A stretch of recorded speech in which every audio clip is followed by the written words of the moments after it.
Bonjour, j'espère que vous allez très bien. Dans cette vidéo, je vais vous présenter une plateforme qui calcule la taille de l'échantillon. Donc, vous devez fournir quatre paramètres essentiels. Le premier paramètre, c'est la marge d'erreur. Généralement, en sciences sociales, si vous travaillez en épidémiologie, c'est des thématiques liées à l'épidémie, à la sociologie, la psychologie, on met 5%. Si on est dans le maths, physique, les sciences dures, donc on met 1% jusqu'à 2%. Donc ça dépend. Donc il y a tout un débat là-dessus. Euh, la marge d'erreur, elle est fixée par le chercheur. Donc c'est à vous de fixer la marge d'erreur que vous allez accepter. Donc, comme je viens de dire, en sciences dures, on ne tolère pas 5%. Plutôt, on est dans le 1, le 2, le 3%.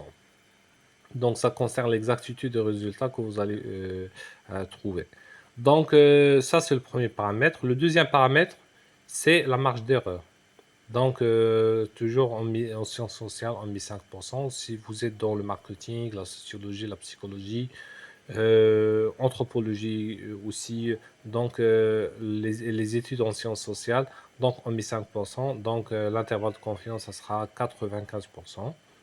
Le quatrième paramètre, plutôt le troisième paramètre, c'est la taille de la population. Il faut avoir une idée sur la taille de la population sur laquelle vous allez travailler.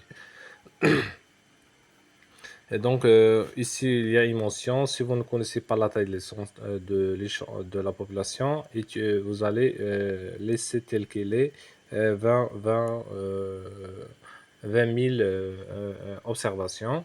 Donc, le quatrième paramètre, c'est la variance de l'échantillon, la variance le- la variance du phénomène sur lequel vous travaillez.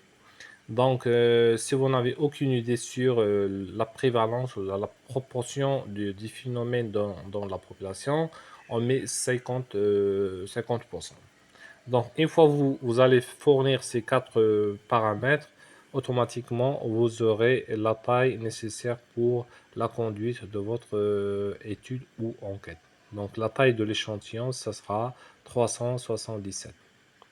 Donc, si vous avez bien apprécié cette vidéo, laissez un commentaire, un j'aime et n'oubliez pas de s'abonner à ma chaîne. À toutes.